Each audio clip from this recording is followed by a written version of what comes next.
Salut à tous et bienvenue sur l'œil naval. Aujourd'hui, je vais vous parler de la route du Rhum.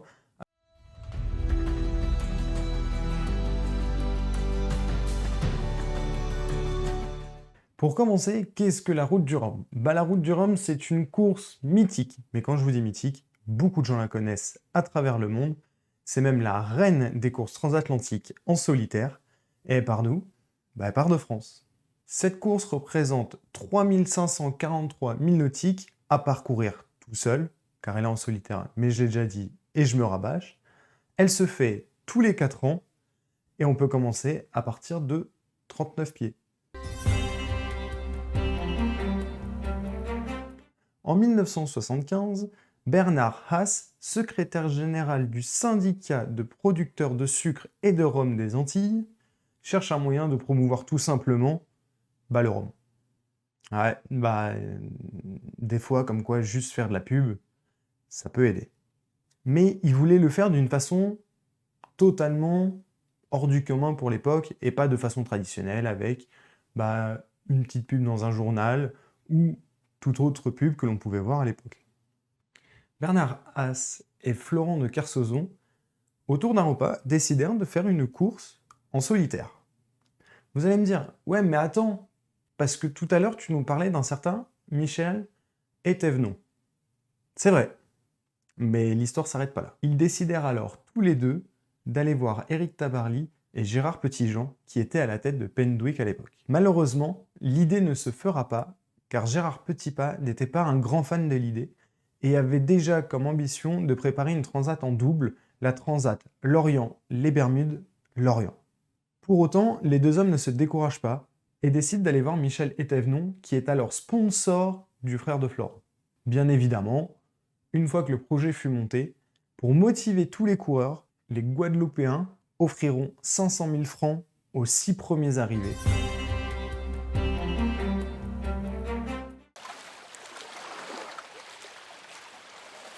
Ça y est, la première route du Rhum est lancée en 1978. Mike Birch finira premier, oui, je dis bien premier, de cette première course avec son trimaran que voici, l'Olympus Photo, face à Michael Malinowski, qui lui était en monocoque, attention, écoutez bien, pour 8 secondes d'écart. Autant vous dire que c'est vraiment pas beaucoup.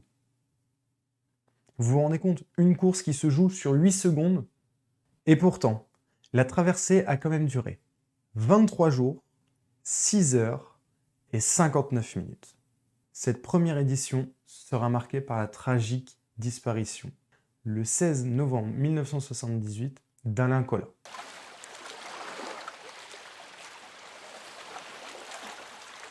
L'édition de 1982 va permettre d'apporter des nouveautés à cette course. La première, c'est la balise Argos.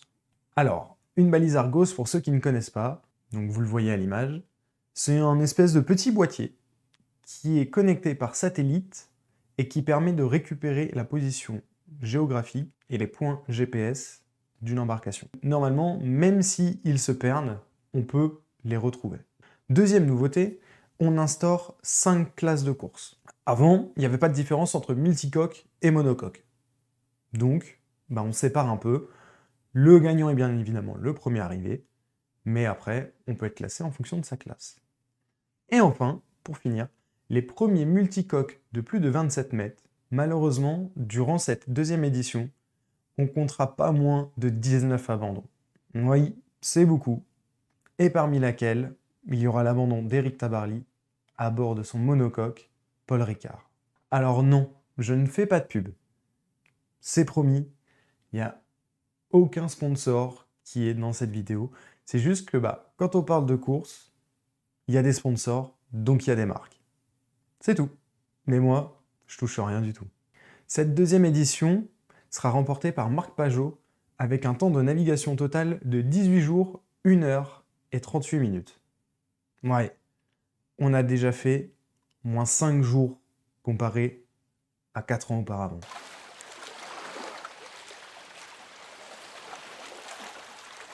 En 1986, c'est la 3e édition de la Route du Rhum. Tous les concurrents saignent sur le départ, et là, il n'y en a que 33. C'est pas grave, ils feront quand même la course, vous en faites pas. 13 bateaux feront plus de 23 mètres, ce qui est quand même bien, et on verra apparaître les premiers foils. Alors, qu'est-ce qu'un foil? Un foil, c'est tout simplement un appendice, comme vous pouvez le voir là sur le bord d'un bateau. Alors j'ai pris l'exemple d'un bateau récent pour que ce soit plus parlant pour vous, mais ça marche de la même manière. En fait, c'est une espèce d'aile qu'on va insérer dans l'eau et qui va permettre de créer de la portance. À quoi sert cette portance? Cette portance va permettre de stabiliser le bateau et aussi de lui faire gagner en vitesse car il ne gîtera moins. Donc voilà, c'est la même chose que pour un avion, sauf que c'est dans l'eau. Pour cette édition, c'est Philippe Poupon qui s'imposera au bout de 14 jours, 15 heures et 57 minutes.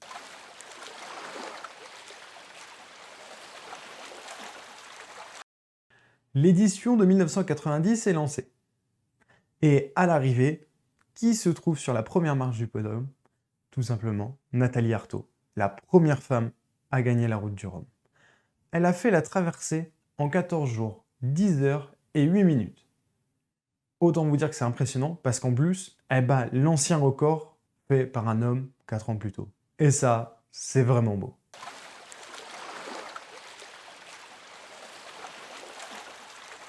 Est-ce que vous connaissez Laurent Bourgnon? Non, vous ne le connaissez pas?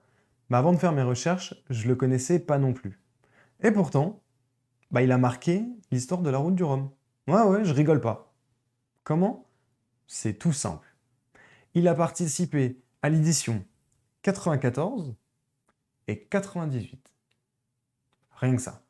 Alors oui, aujourd'hui, on sait qu'il y en a certains qui ont fait cette fois la Route du Rhum. C'est tout à leur honneur. Mais ce qui est particulier avec Laurent Bourgnon, c'est qu'il l'a gagné 2 fois. Une fois en 94 et une fois en 98. Donc il est officiellement, à l'heure où je tourne cette vidéo, le premier et le seul à avoir une double victoire sur la Route du Rhum. Alors en 94, il explose encore une fois le record. Écoutez bien. Il traverse en 14 jours, 6 heures et 28 minutes. Bon, vous me direz, c'est pas énorme, ça fait que 4 heures d'écart avec Nathalie Arthaud. C'est vrai. Mais là où il est fort, c'est qu'en 98, quand il a gagné sa 2e Route du Rhum, il a battu son propre record. Et il a mis 12 jours, 8 heures et 41 minutes. Donc là, à ce moment-là, il a mis 2 jours de moins à son précédent record. Donc le mec s'est un peu fâché, a tiré un peu fort sur les écoutes, et il a tracé comme jamais. Mais c'est beau, c'est très très beau.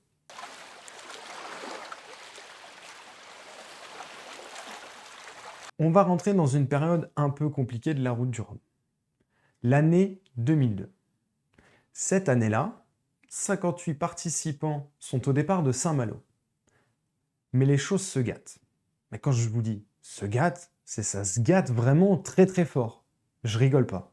À l'initiale, sur ces 58 participants, il y en avait 18 de plus de 60 pieds. 60 pieds, c'est vraiment énorme. On s'en rend pas compte.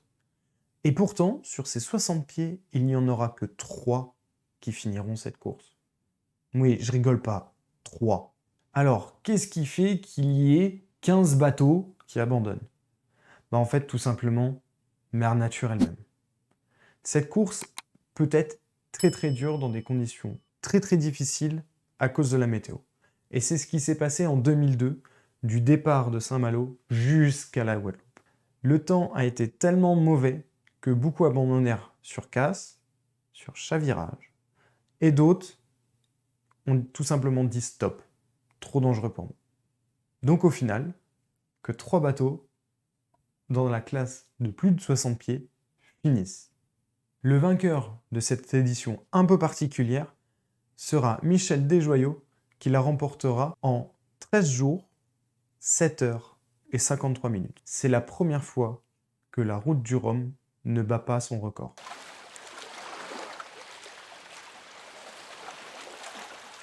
En 2006 se déroule la 8e édition de la route du Rhum. 74 bateaux sont au départ de Saint-Malo et tous les concurrents sont répartis en 8 catégories. Alors, cette édition sera remportée par Lionel Lemonchois et son trimaran Gitana 11. Il aura mis 7 jours, 17 heures et 19 minutes.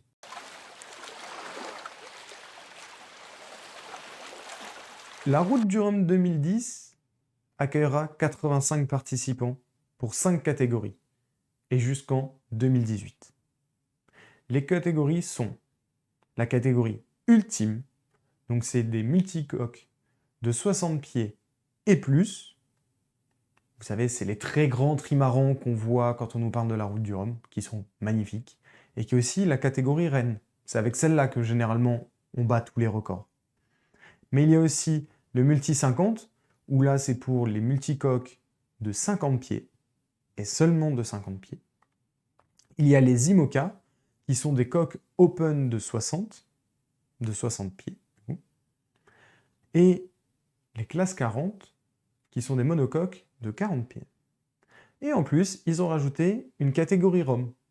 La catégorie Rhum, c'est un regroupement de monocoques et de multicoques qui mesurent entre 12,8 et 18,26 mètres.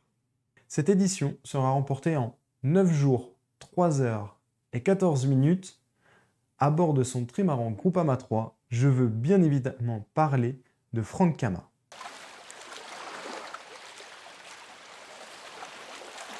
En 2014, on annonce la 10e route du Rhum.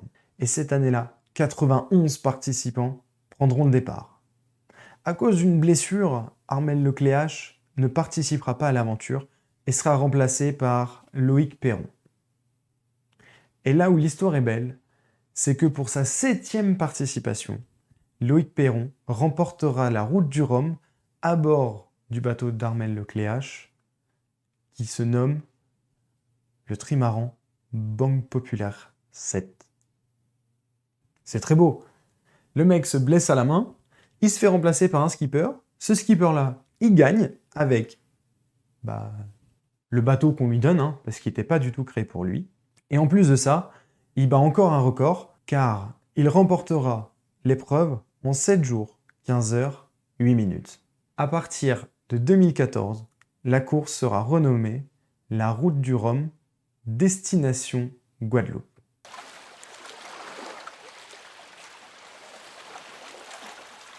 En 2018, et après 40 ans d'existence, la Route du Rhum accueille 123 participants. C'est-à-dire que 40 ans auparavant, ils étaient 4 fois moins à partir. Et c'est vraiment beau de se dire que ça fait vibrer autant de skippers et que ça donne envie à des skippers de vouloir faire cette course. En plus de ça, cette édition 2018 fut très acharnée. 2 skippers se sont battus pour la première place et ce sont François Gabard et Francis Joyon. Au bout de la traversée, Francis Joyon remportera cette épreuve mythique pour un temps total de 7 jours, 14 heures et 21 minutes, qui donnera une avance de 7 minutes par rapport à François Gabard. Alors effectivement, on n'est pas à 8 secondes comme sur la première édition, mais par contre, ce qui peut être sûr, c'est que 8 minutes pour une course qui a duré 7 jours, c'est comme si en course automobile, vous gagniez avec une demi-seconde d'avance. C'est pas grand-chose. C'est vraiment pas grand-chose. Et voilà, on a fait le tour de la première édition jusqu'à celle de 2018. Mais ne vous inquiétez pas, cette année encore, la Route du Rhum existe encore. Et pour notre plus grand plaisir. Et cette année, 138 participants s'élanceront depuis Saint-Malo pour rejoindre la Guadeloupe. Cette année, la Route du Rhum sera répartie en 4 catégories de bateaux. La première, les ultimes 32-23, qui sont tout simplement les bateaux rois de cette course, mesurant plus de 100 pieds pour certains. Autant vous dire que ça fait grand. Ça correspond à environ 30 mètres et des poussières, pour faire simple. Et ce seront des multicoques. C'est encore plus beau. Ensuite, deuxième catégorie, nous aurons Les Ocean 50, ce sont aussi des multicoques, mais beaucoup plus petits, car ils font que 50 pieds. Encore après, nous aurons les IMOCA, des monocoques qui sont utilisés pour le Vendée Globe. Ensuite, les classes 40, qui eux sont aussi des monocoques, mais qui mesurent 40 pieds. Et on retrouvera les catégories Rome, avec la catégorie Rome Multi, qui elle utilise des monocoques inférieurs ou égaux à 64 pieds. Et enfin, Rome Mono, où là ce sont des monocoques à partir de 39 pieds et qui ne rentrent pas dans la classe 40. Et voilà, vous en savez un peu plus sur la route du Rogle en règle générale. J'espère que je vous aurai donné envie de la regarder cette année ou au moins de regarder le départ. Et quant à moi, je vous souhaite une très bonne navigation et je vous dis à la prochaine pour une nouvelle vidéo. Salut!